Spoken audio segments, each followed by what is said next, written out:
My name is Nancy Cutler, and I'm president of the board of the Jewish Museum of Maryland. It's my pleasure this afternoon to welcome you to this virtual program entitled Reclaiming Jewish Heritage, Latinos, B'nai Anusim, and Other Seekers. And with that, I'd like to introduce our speakers. Abram Kronsberg, as a congregant of Hezek Emunah Congregation and a proud member of the Board of Directors of the Jewish Museum of Maryland.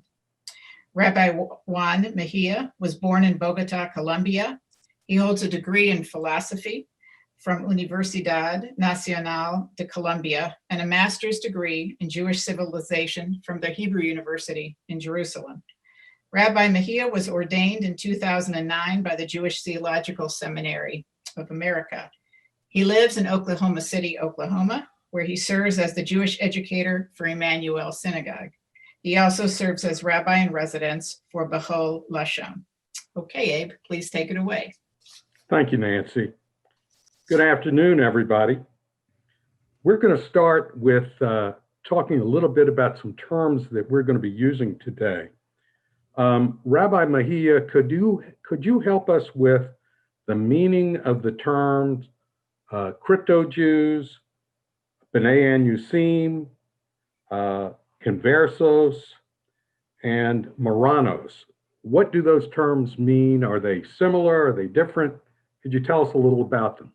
Well, thank you, Abe, and thanks for everyone in Maryland for hosting me. I'm glad to share my experiences and my work. Those four terms try to describe a community that was created by a series of unfortunate historical events, starting in the 14th century in the Iberian Peninsula, in which the Jewish community of both Portugal and the crowns of Iberia, Spain did not exist yet. There were a bunch of reigns, Castile and Aragon, Portugal. The south was still held by the Muslims. And the community was extremely vibrant, very well developed. And there was this gradual turn of anti-Semitism, anti-Semitic preachers, forced conversions, which leads up to 1492 with the Edict of Expulsion, in which all the Jews in Iberia are asked to leave, either convert or leave. Now, some people were converted forcibly in pogroms. Some people converted out of convenience. Some people converted out of conviction. Those people are designated by these terms, but they are not equal. Marrano means swine. And I know that there's a lot of people like that try to find other etymologies, but it is very clearly a derogatory term.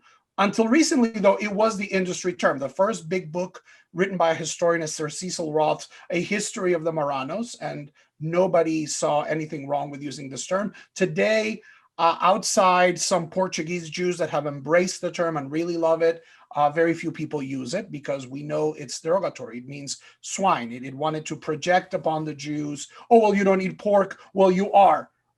By transition, a swine. Being called a pig in Spanish is not nicer than being called a pig in English. Converso is a little bit more sanitary, and I think it was like a first alternative. And converso means someone who has converted. The thing I don't like about the term converso is that it doesn't differentiate how this conversion happened. Some people, including members of my own family, converted out of convenience. They wanted to go to school, they wanted to hold land, they wanted to hold titles. It was better for them, and they did so. And eventually, for some of them, it stuck. But I think that what people really mean, and the interesting story underneath is the people who were converted forcibly, or even though they converted out of their free will, they managed to keep Judaism in secret. They kept a Jewish identity, even though outside they were Christians, right? And converso, well, everybody converted, whether it's with a sword on their neck or willfully, so it's not really precise. The word crypto-Jew is very common in America. The American academic discourse, it's had a great career. The only issue that I have with kryptos comes from the Greek hidden, so hidden Jews.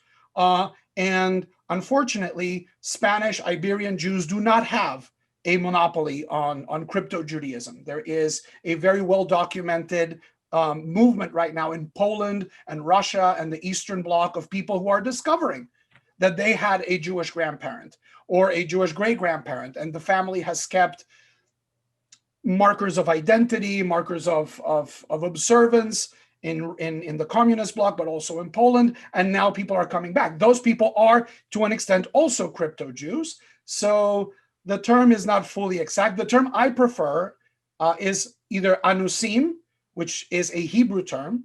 It means the coerced, the raped, the forced.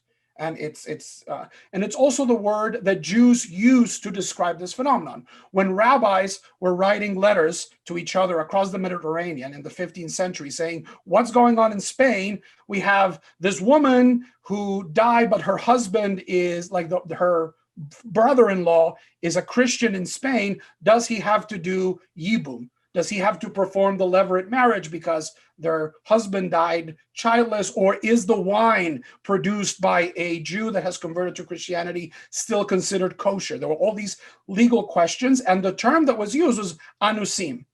And 500 years later, I think we are safe out of the area where people are not being coerced. So we're the B'nai Anusim, the children of the coerced, which became a category later in legal responsum to address, well, what do we do with the second, third, fourth generation of Iberian Jews that have stayed in the peninsula, keep a Jewish identity, keep some of them a small minority, keep marrying into Jewish families and keeping Judaism alive? What do we call those people? And that is B'nai Anusim. And the past 30 years, there's been incredible curiosity from the Jewish world, exploring both issues of B'nai Anusim and Anusim in the peninsula, but also in the New World. 1492 is not a casual number. 1492 was a very big year for Spain, and it did provide, like the discovery of the New World, provided a safe haven for countless Jews. The immigration of Jews to the New World began with the Columbus first voyage. We know for sure that at least the translator of the expedition, a guy named Levi, aka Luis de Torres. He was a translator and the doctor of the expedition, and he knew 3 languages. He knew Spanish, he knew Arabic, and he knew Hebrew. So in all probability, the first European word that the natives heard was shalom, because there was this notion that if somebody is on the outskirts of the map, they have to be a lost Jewish tribe. So the involvement of B'nai Anusim, of Anusim in the American experiment is very early and extremely robust, which is going to lead 500 years later to a lot of people hooking onto this story as a way of cementing a Jewish identity.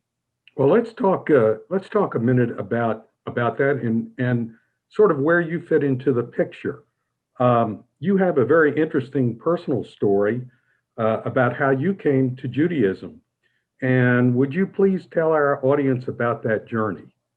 Absolutely. So I am 43 years old. I was born and bred in Colombia, Bogota, Colombia. My parents were a doctor and an artist, and I grew up going to bilingual school, actually Catholic school, run by Benedictine monks from North Dakota, hence the accent. I don't know. Maybe I speak, now I speak with an Oklahoma accent after being here for 11 years.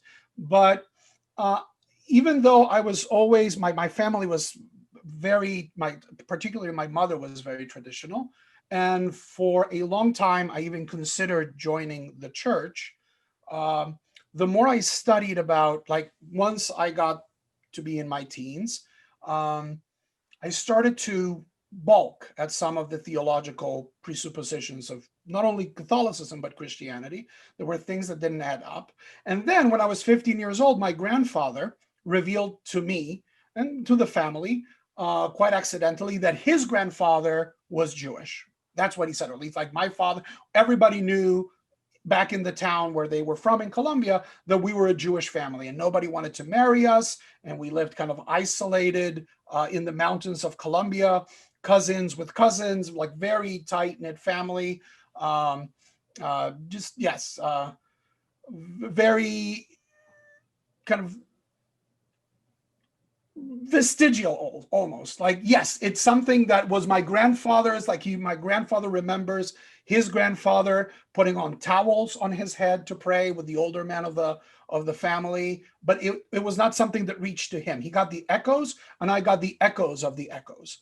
And what that did to me, a 15-year-old with religious questions and a love for scripture and the Bible and religious service, was to investigate Judaism. I'm like, wow, I did not know this about me. I want to find more about my past.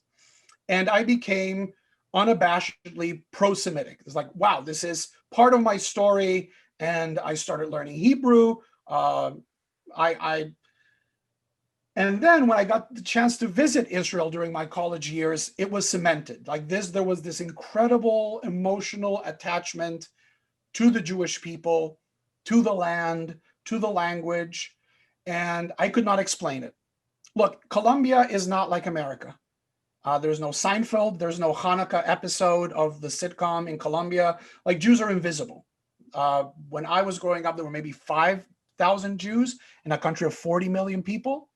And outside of the big cities, Jews are not part of the landscape. So it's very foreign. Like, developing an interest in Judaism can be as off-putting for a Colombian family. Like, oh, you're like becoming Hare Krishna. This is something foreign and distant. But the more after my trip to Israel, the more I studied about Judaism, I said, this is the thing I believe. This is what I've always believed. Like, I've always been deep down a Jew. I believe in personal responsibility. I believe in dealing directly with God. By logic, I am an unabashed monotheist. So I started digging in. I finally said, I need to do this. I need to convert. I need to return. I need to go back to what my family was, and I need to do this. And it was not easy. Communities in Latin America, because of many reasons, security, but also culture, are extremely insular. They do not accept converts easily, unless there is a wedding. Then they're a little bit more flexible, but ideological converts are very hard for them to process. And I realized that I would have to leave. I would have to leave Colombia, which I did. And I was fortunate, blessed enough to end up in Israel, doing my master's degree in Jewish thought, Jewish studies. And there I managed to convert. I met my wife, who is a lovely American lady from Florida, and her family is 100% Polish. They're from the same town as the Kotzker Rebbe. So my Ashkenazi yichus on that side is quite untainted. And she came to Israel to better her Hebrew to become a rabbi. And at the time we were living together, and I didn't want to be a rabbi. I wanted to be a PhD in philosophy. And it turned out that through, again, an accident or providence, the landlady where we lived, who owned the apartment in Jerusalem, said, Juan, how come you speak English so well? And I said, well, I went to Catholic school. Vos, a yeshiva bocher, you went to Catholic school. So I told her my whole story, and she interviews me. And I said, okay, she's my landlady. I'm being nice to my landlady. And then the next month she says, look, I have fan mail. What do you mean? And she started like sending like emails that she had gotten, say, can you please forward this to Juan? And it was the same letter again and again. It's like, my name is Moshe. I'm in Mexico. I want to be Jewish. I've like yearned for Torah. My name is Maria. I tried to visit a synagogue and they called the cops on me. Like the same heartbreaking story. People that wanted to reconnect with Jewish identity or connect with Jewish identity. Some people had a very strong Anusi narrative, like my family never ate pork. My family lit candles in the closet. Some people said, maybe my last name sound Jewish. I don't know, but I have this calling to be Jewish. And the more they came, the more I was like, I can't help you. I'm just the yeshiva bocher in Israel. And my wife said, and she is the smartest rabbi I know. Sorry if there's any rabbis here, but my wife is the smartest rabbi I know. And she said, she quoted Hillel to me. She said, "B'makom she'en bo anashim tishtadel lihiot ish." In a place where there are no people to be found, where there's not a mensch, you go and be that person. This is your calling. And that's how I entered rabbinical school and connected with people like me who either had Jewish background or were looking for Judaism in Latin America. And I have made it my project for the past 16 years to create spaces and Torah and resources that are helping this demographic. People who speak Spanish, who are in Latin America, also in the Iberian Peninsula, who are looking for Judaism, and whatever they find online is either, some of it is messianic. There's a lot of material that purports to be Jewish but is not really Jewish from a normative standpoint. Also, you have many sites that put what we would call fundamentalist Judaism, and for people like, great, I would love to be a chassid, but I live in the middle of the Amazon jungle. This is not going to work for me. Like, you're asking me to put like Rabbeinu Tam tefillin and keep like all these levels of kashrut. I'm trying to be pescatarian here to try to keep some kosher. That like so in that intersection between a Judaism that is really not practicable in the edges of diaspora and a Judaism that is not really Judaism, I try to fill the vacuum. I try to fill the void and say, look, this is a Judaism that you might be able to practice out there, and this is my work. Let's talk a minute about what has resulted in a movement of people towards Judaism. I think most people are under the misapprehension that all of Latin America is Catholic, number one. And number two, I would say that the internet has played sort of a special role here. Can you talk to us a little bit about the impact of those two things on your rabbinate? Absolutely. So this is the trend. I'm going to like examine the trend, and then I think we're going to transition, I think, to the map, Abe. Okay. Here. So when I was born, 99% of Colombians were Catholic. That's what the World Book says, 99 point something. Today, I am 43. About 74% of Colombians are Catholic. This is in less than 2 generations, there's been an attrition of more than 20%. What is going and that's not different from the United States. Oh, no. In the United States, according to the Pew report, 1 in 2 Americans, 1 in 2, that's 50%, die in a different denomination or religion than the one that they were born. The zeitgeist of this era is religious migration. People are trying to find their spiritual home. A lot of this number is, of course, intra-Christian migration. People are born Catholic, they become evangelical, they were born Baptist, they become Greek Orthodox. But there's also a substantial number of people who are abandoning religion. The fastest growing religion in America today is none, or spiritual but not religious, spiritual but unaffiliated. And this is also happening in Latin America, slowly. America is leading the curve, but the rest of the world is not far behind. There is this curiosity, and people are saying, you know what? As we live in an increasingly diverse and pluricultural world, people are saying like, well, I don't have to be content with the faith I was brought up into. I need to find what works for me. So that is the background. In Colombia, this was expressed first by a huge, massive turn towards Pentecostal evangelical Christianity, which came in Colombia, served certain needs of the population that were not being addressed faith-wise. But what that created was this notion like, I don't have to be Catholic. Maybe I don't even have to be Christian, right? I graduated with another 107 young men from the elite Catholic school in Bogota. We've graduated presidents, CEOs, ambassadors. About a third of my graduating class lives abroad, most of them in the United States. There's 5 of us, and we all graduated school nominally Catholic. About 5 of them are now like hardcore atheists. There's about 12 that are now evangelical Protestants. There's a couple that toy with Buddhism and Hinduism. There's 2 of us who have converted to Judaism.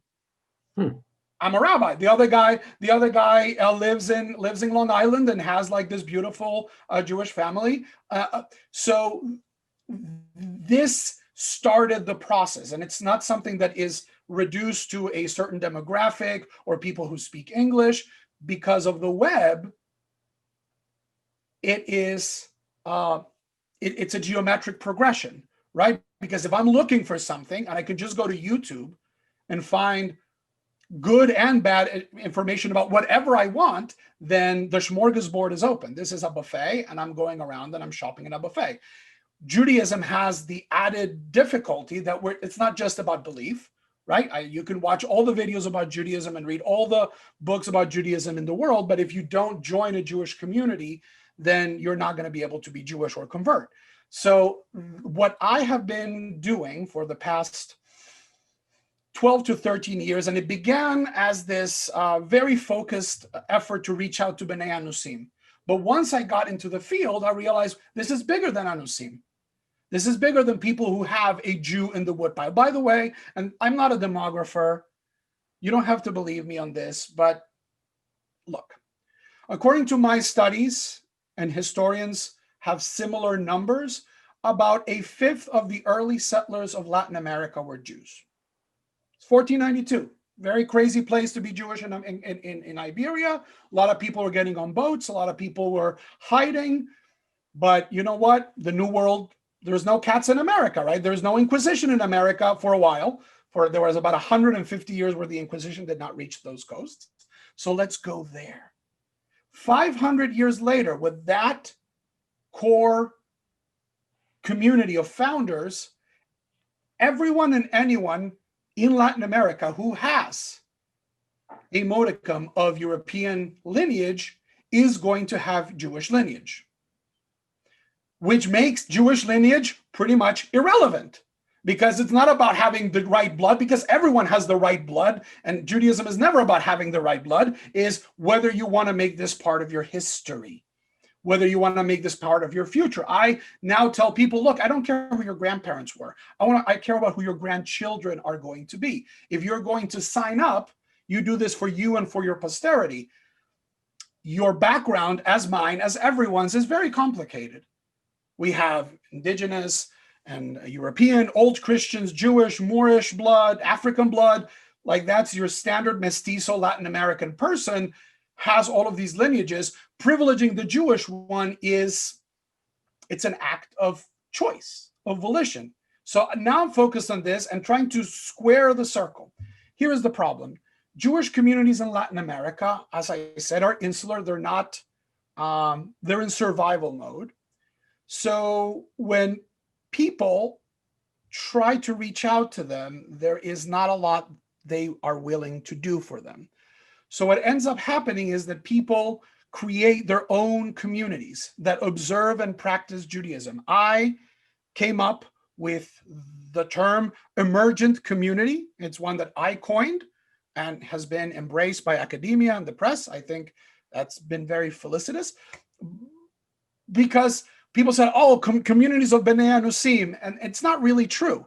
There are some communities that really believe, and for them it's central. But some communities are like, look, I just want to be Jewish. I love this. I love Torah. I love the Jewish people. I love the God of Israel. I love Israel. I just want to be Jewish. I can't prove it. And I say, you don't have to.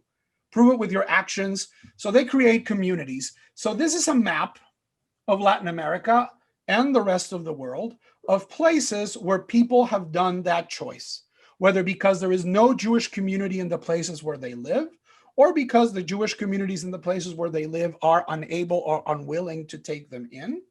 So people create their own communities. The yellow ones are Orthodox leaning communities. The blue ones are Reform leaning communities. And the red is conservative leaning communities. And this is, I am sure I am missing a couple of markers, but as you see, right now it is very focused in the Latin American world. That's also confirmation bias. I am in touch with these people, so I know they exist, but there's also cases in Africa and in Southeast Asia and in Spain. Even in Spain, there were places, I'm not talking small cities, I'm talking Seville, Cordoba, A Coruña, Oviedo, big cities that had people who were interested in being Jewish, who had Jewish background in many cases, and said, let's organize something. And they have been creating this. So it's something out of nothing. It's yesh mi'ayin. The traditional model of Jewish community is there is a Jewish community, and this community has kids and people join it. Here you have a bunch of people that decide, this is what I want to do. They get together, they become Jewish together, and then in that way they become a Jewish community. Now, this might seem very strange, but there are many examples throughout Jewish history. In the Second Temple was the Jewish community of Adiabin, the Kuzarim out here in the Ukraine, the Sabbatarians in the Balkans in the 15th century. In the 20th century, there's a town called San Nicandro here in Italy, in the middle of fascist Italy, and a bunch of people says, we want to be Jewish. And they converted to Judaism in the middle of the Holocaust. And eventually, after the war, they all made Aliyah, and they now live in Israel. The Jews of San Nicandro, there's a great book. So this is a phenomenon that is up and again throughout history. And right now, because of the internet, it's truly everywhere. And this is part of my mission, helping these communities organize, connect, and thrive. I have a question for you, though. Can you explain the somewhat fraught relationship between Ashkenazi Jews and the Seekers? And when I say Seekers, I'm going to include the B'nai Anusim in there as well, because they are in fact Seekers. Why is it racial? Is it class? Why is there the tension between those groups? I would qualify this. It's not just the Ashkenazi Jewish community. It is the established Jewish community. Actually, the most exclusionary community against converts in Latin America is not Ashkenazi, but rather Sephardic. It's Syrian Jews. It's the Syrian Jewish community of Mexico, of Buenos Aires. This is a community that has a particular animosity to the institution of conversion. And particularly in Mexico, they are the leading voice in community politics. So conversion in Mexico is extremely hard. And actually, it's one of the places that has the most people interested. Mexican B'nai Anusim account for, I would say, a third to half of my students, and very few of them have been able to break into this glass ceiling. What are the... It's been an exercise for me of 15 years of trying to put in their shoes. Yes, there is a concern about security. These countries are not safe, and receiving people into your home, like the synagogue is your home. So that might be difficult. But in the end, I tend to be less charitable. Latin America is still a colonial society. Colonial lines. The descendants of Cortez are still ruling over the descendants of Moctezuma. And European immigrants, even late European immigrants, or foreign immigrants, like even Americans who live abroad, kind of fall in this category. If you're coming from the outside, if you're a gringo, or if you're European, or if you're like second, third generation European, you benefit incredibly from what today in America in the conversation we would call white privilege. It's easier for you to advance. It's easier since you're foreign and you speak a foreign language, even if you're Jewish, you might be accepted in certain circles. That's not saying that there was not anti-Semitism. Some of these countries are profoundly anti-Semitic. But once people in Latin America live in isolated racial social bubbles, there is very little mobility. That is, for example, why the drug trade has been such a chaotic influence. It's because it puts everything up on their mind. Like really poor people could have much, much more money than the landed gentry and like the white Europeans that are running things, which is why in Mexico and Latin America, this has been kind of like such a tectonic shift in society, and it's still very profitable and part of the culture. So it's a tragic idea because it means that the communities are living in a bubble and they're unwilling to take people from the outside. but also that bubble means that they can't really fully integrate into society. When I go in Bogota with my kippah, which is sometimes not the smartest thing to do, and people stop me and say, like, where are you from? Are you Israeli? So like, no, I'm Colombian. Oh, but where are your parents from? My parents are born here. Like, but, and they keep going back and say, look, my family arrived in this country in 1608. I am thoroughly Colombian. There is not a bone in me that is not Colombian. Like all of my great great grandparents were born in this country. But because I've chosen to be Jewish, I kind of break the mold, right? Because Colombians are mestizos and Catholic and they speak Spanish. So if you don't click one of those boxes, then you are like a subpar Colombian, even if that brings privilege. So the established community also, look, and as a rabbi, this pains me. Most of the communities in Latin America are not particularly observant. Even Orthodox communities, there are some very observant ones in Mexico and in Argentina, but overall, for them, being the community is a place for social safety, for ethnic safety. It's a place to be together with people who are like me, and maybe pray a little bit. The main motivation of most of these people is religious. So there's a clash of Judaisms. Well, you're to Michiganer, like you want to do everything and you want to out-Jew me? You want to be better? You think you're better than me because you keep kosher, because you study Torah, because you pray 3 times a day, because you put on tefillin? And I think it hurts a lot, like the religious insecurities of some of these communities, which doesn't make for a happy fit. This is not, the creation of emerging communities is not an ideal situation. This is not the way things have done. But in many ways, we could sit here and wait for communities to change their mind or be so desperate that they reach out to these communities. And demographically, they will be desperate. Like aside from Santiago and Buenos Aires and Mexico City, the demographic prospects of Latin American established communities is not good. Very low birth rates, immigration, kids move to Israel, people move to Miami, they move to America.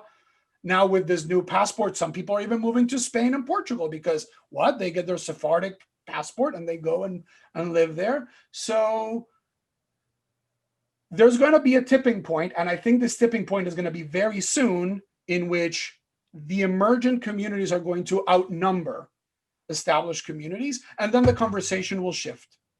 Well, let me ask you, some in the Jewish community in the United States fear assimilation and acculturation.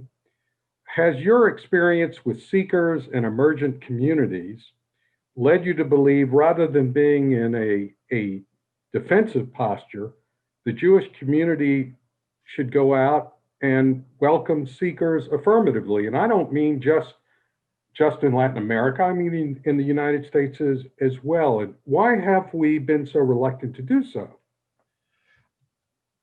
I think it's because the main key of most Jewish communities today,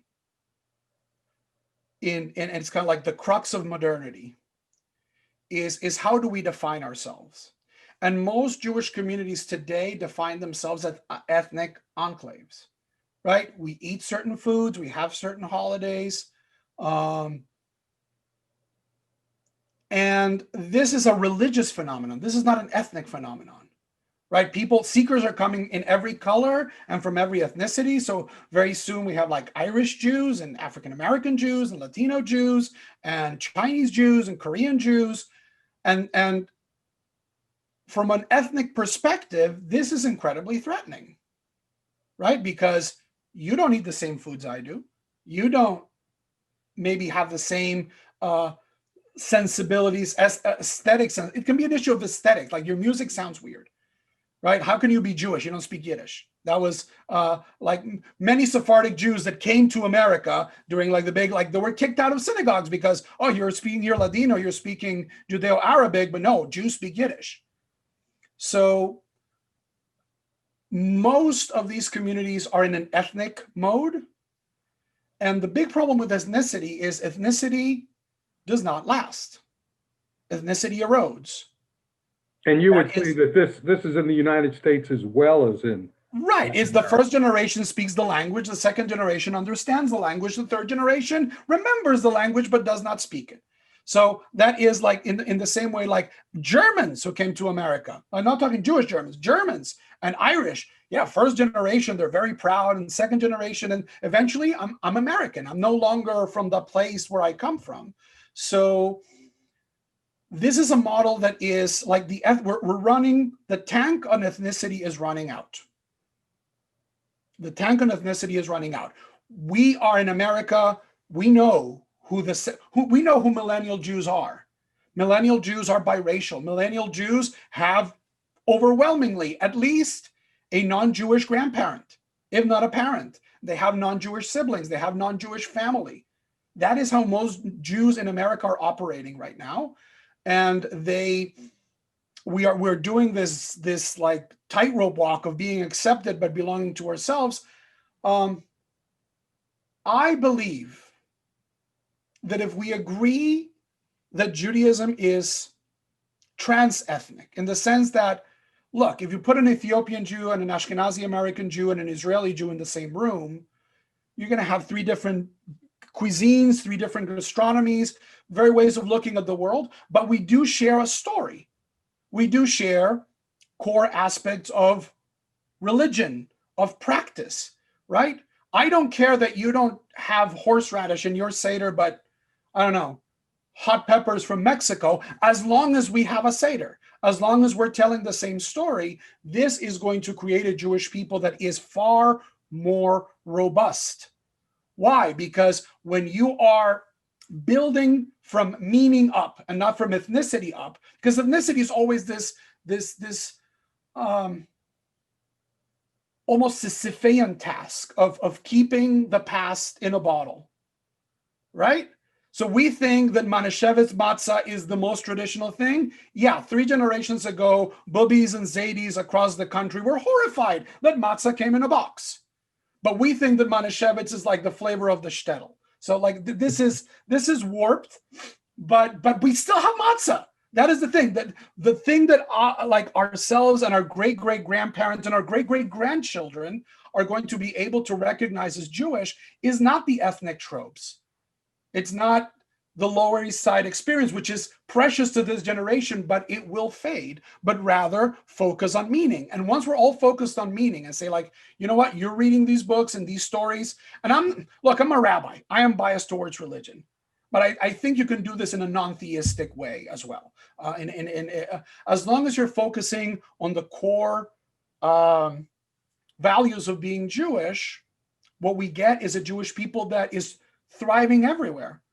And voices like Latino Jews making Latino music that is Jewish can be incredibly inspiring for that biracial Latino Jewish kid that can't find his home at his congregation because like everything is, oh, well, Jewish music is like this, but I'm also Latino.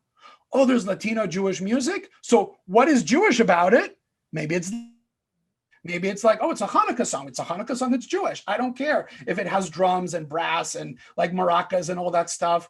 I believe that engaging from the perspective of meaning, of our texts and our traditions, and a meaningful connection to each other and to the land of Israel and to the God of Israel, if you're theistic, is the way to go.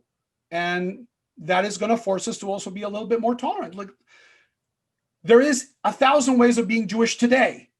They just don't get acknowledged. We have tunnel vision. We think that being Jewish is like my melody for lighting the Hanukkah candles and my recipe for charoset. But when people go to Israel, they realize, oh, this is bigger. So yes, this is not only bigger, this is global. Before we take some questions from the audience, I want to ask you one last question that I've been thinking about. A major theme of our series has been the difficulty of integrating multiple identities. What advice can you give to those who struggle with integrating multiple identities based on your own rabbinical experiences? I think integrating double identities has two movements. One is a movement of consuming identity. I see a lot of people today, well, I'm doing my own thing. You can't do your own thing from a position of ignorance. If you start doing your own thing from a position of ignorance, you're going to end up with something that's going to fail you. We have a tradition that is thousands of years old, that has struggled with poverty and richness, with exile and rootedness, that has been in contact with the Islam and Christianity and pagan Greece and pagan Rome. We have an incredible toolbox. If you're going to do Judaism your way, don't do it because, well, I was born a Jew and like my genes are super Jewish and therefore everything I do is Jewish. I don't believe that. I believe that Judaism is determined by the story, not by the individual. In many ways, what my congregations are doing, and none of them was born Jewish. I wasn't born Jewish. Look, I have a great grandfather who's Jewish. Big deal. I didn't grow up Jewish. I grew up Catholic, but I have made it my life's work to absorb this, to understand it well, to get all the juicy parts, and then sit with them and say, like, okay, this is beautiful. This is my toolbox, and now I'm going to be Juan, but Jewish. And then you go into the second motion, which is production. Production. You start creating Judaism that is unabashedly you. And we've seen this in the American Jewish community in the following tempos. In the 80s, Judaism was male. Judaism was male. What started happening? Torah groups for women, women ordination. And then you started creating women who did the work, learned enough, learned a lot, and became great scholars. And then they said, okay, now we can present a vision of Judaism that is authentically Jewish, but also takes into account our voices. In the previous decade, the LGBT community, not a voice. And now we have queer centers of Talmud study and queer Torah. Why? Because people sat down, consumed, digested, and say, okay, my turn. I'm going to present a Judaism that is true to Judaism, but it's also true to me. It speaks to me. And what this has been my advice to my community is, look, you, particularly those that are really invested still in the Anusim story, you think that your job is to go down to 1491, to turn back the clock 500 years and go like nothing happened. That's impossible. First of all, because we don't really know what that Judaism looked like. We have an inkling, but certainly Iberian Judaism was very diverse. We can't say, oh, well, we have this Siddur from the little synagogue in like Barcelona, like this was what everybody was doing. We can't assume that. Your job is not to be a Sephardic Jew pre-1491. Your job is to be a Mexican Jew. Don't ignore the 500 years. It was not a bad dream. They made you who you are, right? I have a community in the mountains of Mexico. Their food is so much better than my shuls. And it's perfectly Jewish. It's perfectly Jewish. And Hanukkah, it's fried. It's not latkes, but it's fried. It's like we're frying things for Hanukkah. And on Pesach, it's kosher for Pesach, but you're not going to find like Manischewitz and nuts and apples in the charosset. You're going to find a complete different slew of things because this is a Jewish dish. And this is people who have done the work, learned what Judaism is. In many cases, out of the blue, they're learning through the internet with me, which is a risky undertaking. I can't say it's always a happy ending.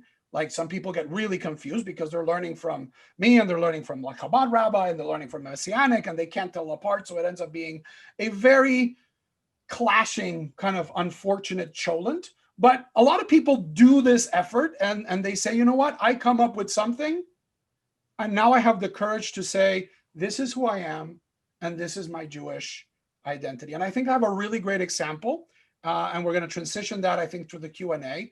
This is the music that my community in Barranquilla, in the coast of Colombia and the Caribbean coast, if you humor me 1 second, I can show you exactly in the map where it is. It's here. That's Cartagena. This is Barranquilla. Barranquilla was the port of entry of most foreigners that came to Colombia. and now hosts many emergent communities as well as 2 established communities.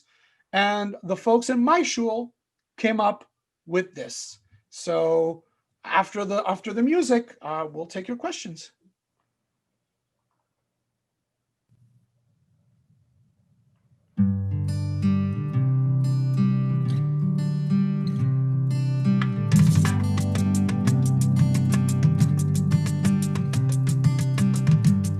אדון עולם אשר מלך, בטרם כל יציר נברא, לעת נעשה והרסו כל, אזי מלך שמו נקרא, ואחרי גדול הכל, לבדו ימלוך נורא, והוא היה והוא הווה, והוא יהיה ותפארה, והוא היה והוא הווה, והוא יהיה ותפארה.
This is a Colombian rhythm called vallenato, the official music of the northern Colombian coast. And the day they unveiled this was one of the happiest days of my life, because for many years they've been like, okay, let's pray. And they would go and find like these recordings of like Ashkenazi cantors and like Moroccan cantors, and they would try to mix it. And there were some great mixtures, but like, yes, okay, but you're sounding Moroccan. You're not Moroccan. Here's the text. This is the prayer. This is kind of like the modalities of prayer. Come up with something that's you. And finally they did. And once they did, it was like, I can be me. I don't have to. I don't like a lot of these people went through many processes to become Jewish. And like many rabbis said, like, no, you have to dress in a black hat and like a 3-piece suit, like the black and the white. And they did, because they wanted to be Jewish. But guess what? It's very hard to be Hasidic in the Caribbean. Really, really hard to be Hasidic. And it doesn't suit who they are. These are happy people. These are exuberant, tropical. This is Gabriel Garcia Marquez. This is Macondo. This is the land of magical realism. You can't import kind of like that sense of spirituality from Poland, which is beautiful and wonderful, but it doesn't serve them. They need to start from a more minimalistic approach of what are the core values? What are the core texts? What are the core prayers? And let's build it up on our own, which is what Jews have always been doing. Jews didn't come to Poland singing oi, oi, oi, right? And there was a point in history, hard to believe, where Jews didn't speak Yiddish. Why? Because that happened in the Middle Ages. And before that, Jews spoke Italian. And before that, Jews spoke Aramaic and Arabic and Greek. So all of the things that we see as core, like memories, they're transient, but like the core values remain the same. So Abe, I think we're ready for questions. Okay. One person has written and wants to know about the Orthodox learning communities. Are these led by Chabad in Latin America, or is it all over the map? They are not. They are not led by Chabad. Chabad, for all of its great work, has conversion is a hard proposition for them. It stems from the Tanya, their core book of Hasidic theology, which has a very nativist view of who is Jewish. Like you are Jewish because you have a Jewish soul, right? There's this concept of Jewish soul, which, by the way, you can't find it in rabbinic literature. You can't find it in the Bible. Like the notion that Jews and non-Jews have different souls is a new idea, but it's one that is key to understanding Kabbalah, Hasidus, and particularly Lubavitch. So they don't reach out. What is very popular in Latin America is what's called the Noahide movement. So the Noahide movement, which is funded and like the main engine of this is Chabad, proposes that instead of non-Jews converting to Judaism, non-Jews should follow the 7 mitzvot of B'nai Noach, which is like the 7 basic moral responsibilities: not stealing, not committing adultery, not murdering, keeping courts of justice, no sexual impropriety. And they create Noahide communities, and they have Noahide Sidurim, and they've invented like Noahide weddings. I, first of all, don't share their theology that you have to have a particular spiritual hardware to be Jewish. I do think that Judaism is a software, not a hardware. And secondly, look, most of these people don't want to be Noahides.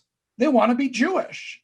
They want to go all the way. The problem is they can't, because the communities that are in touch with them are not opening to them. Most of the Orthodox efforts in Latin America and across the world are coming from modern Orthodox rabbis in Israel, particularly affiliated with the settler movement, what's called the Dati Leumi. And there's been several organizations. First was called Amishav, then it's called Shavei Israel. There's several organizations within Israel that work with the rabbinate, and their purpose is not just to convert these lost tribes. For them, the ethnic authenticity argument is very important. They're not interested in like, I'm a Yahoo in Latin America and I just want to be Jewish. No, they want people with like Jewish blood, with Jewish background, whether they're in India, like there's a tribe in Manipur called the B'nai Menashe, which theoretically is descended from the tribe of Menashe from the Bible. And they bring them to Israel, like the fact is to convert them Orthodox to the rabbinate and bring them to Israel. And throughout the years, they've had more or less success in their work. The powers that be that control immigration in Israel is a really shaky alliance between secular parties that usually control the Jewish Agency and the Ministry of the Interior, which is controlled by Shas, which is the Sephardic ultra-Orthodox party. And there's like seasons in which these groups manage to bring 200, 500 people from Ecuador and Colombia, and they settle them in Beersheba, but also in close to Hebron and in places up in Samaria. And then, oh, you're bringing in too many people from Latin America, and then it ebbs and flows. That is who's in charge of the Orthodox outreach. It's usually modern Orthodox rabbis, Dati Leumi rabbis, with a clear political project behind it. Some don't. There's a couple of Orthodox rabbis in America, particularly, that are, I think, concerned this apolitically, but the main thrust of Orthodox activism is politically conditioned. In the conservative and the reform world, it's just Meshuggahs like me, people who are passionate about this process and get these heartbreaking emails of, look, I just want to be Jewish and no one will help me. No one will open the door. I heard you give, please teach me. Just be my rabbi. So it's more of a cottage industry with non-Orthodox rabbis, but certainly does not receive much support institutionally from the powers that be. I really want to close with a question that goes to something you said. You know, you've emphasized the need for people to be true to themselves, and that's very important. I think perhaps, and I'd like your view on this, I'd like to know whether you believe that one of the problems for Judaism in the United States is that we're often not true to ourselves in the sense that, I mean, you can go into synagogues and the tunes for the prayers haven't changed in 50 years, 70 years, more than that. There's a certain sameness to the approach to Judaism in the United States. Do you, what is your view of that? I'd really like to know. Can you? It's as I say, I sometimes feel as though we're not open to newness here. We're not open to being ourselves. I mean, I grew up in a synagogue and the tunes were the same synagogues. They were actually taken from the synagogue my father grew up in Baltimore, and I grew up in South Carolina. They started the synagogue. They said, okay, we'll import the tunes from Baltimore and we'll put them into Charleston. And the tunes didn't change for 50 years. And, you know, that's not exactly being true to yourself as 50 years or 70 years go by and nothing has changed. That's really what I'm asking you about. Do you think our community is open to changes, to being ourselves? If we don't like a tune, maybe we should change it. If we don't like something, maybe we should change. I think, and with this, I'm also seeing like questions here. I think I can kill two birds with one stone. The pandemic is going to, the proof is in the pudding, right? A year ago, when I would go to rabbinic congresses and associations, like, this is what I do. People would look at me and they would go like, you're an internet rabbi? With like this face of disgust, like you're like nothing good can be happening on the internet. Nothing good. And I've been a virtual rabbi for, I started working on the internet before it was cool. Like I started teaching my first classes 14 years ago. But right now, everybody is this. And we have shown that even the established communities of America, even communities that's like, we're never going to change anything and nothing's going to change. And we've done really well. Like, I know that it's hard. And I know that COVID has been really hard on everyone, and people's patience is thinning, and like synagogue board meetings are getting a little tight, like a little tenser between like, no, keep it closed. No, open it. Like, how we're going to do this. I think that is all good energy, because what it proves is that we have resilience, that we are creative. The most beautiful things about the greatest comfort I can give these communities is look, you are now where American Jewish communities were 100 years ago. 100 years ago, most minyanim in Baltimore did not have a rabbi. They didn't have a cantor. They didn't have a Jewish educator. They didn't have a building. They met in somebody's backyard. They met in somebody's back porch. They met in somebody's back store. And eventually they built and built and built and built and built.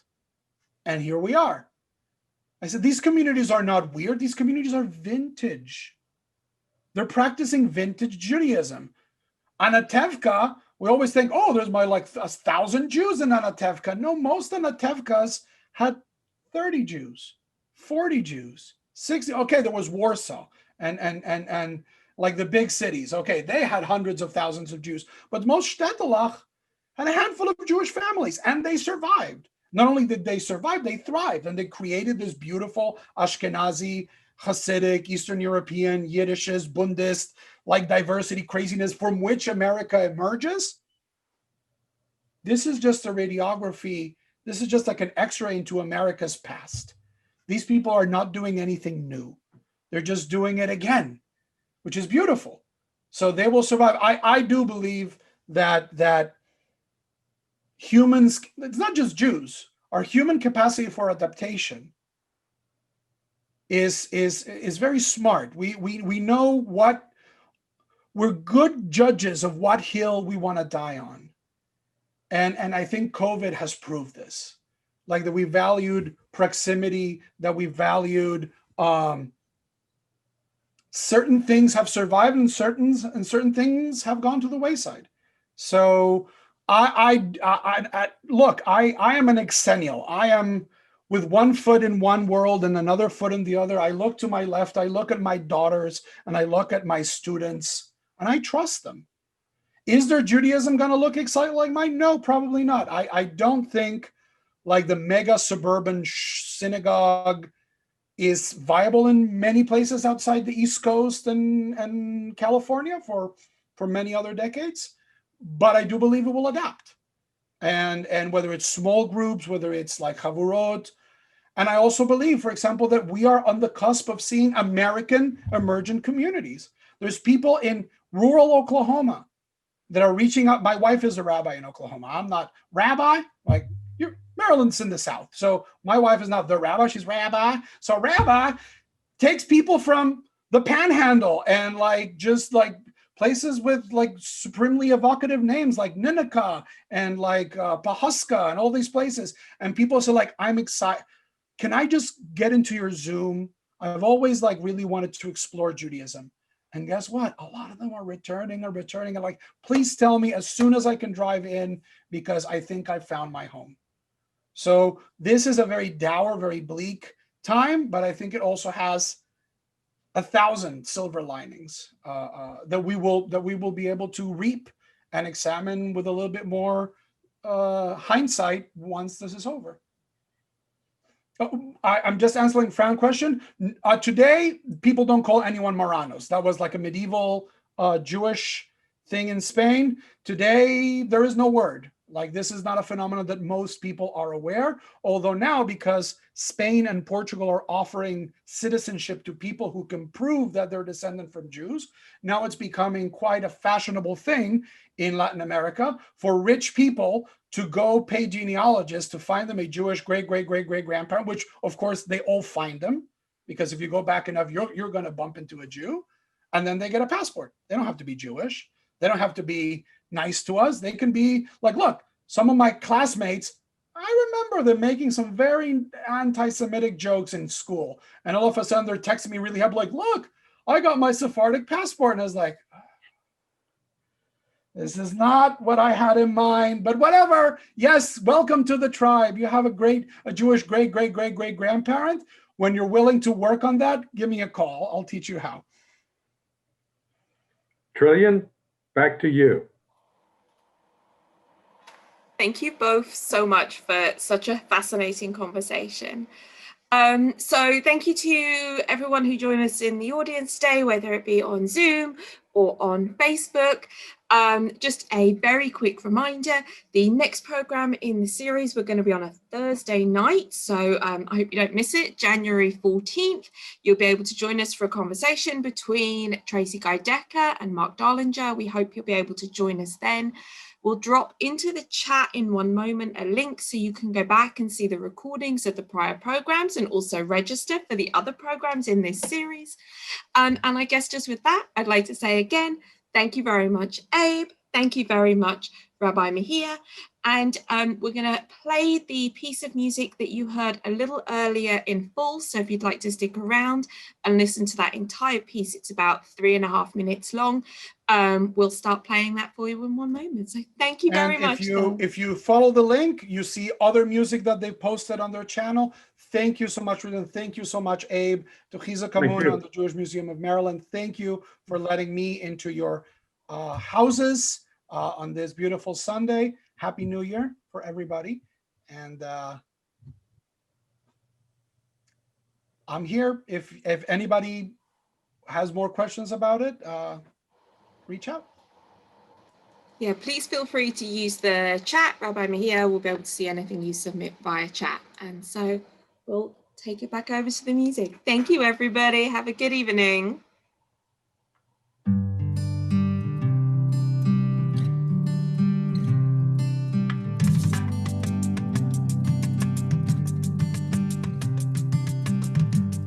אדון עולם אשר מלך, בטרם כל יציר נברא לעד נעשה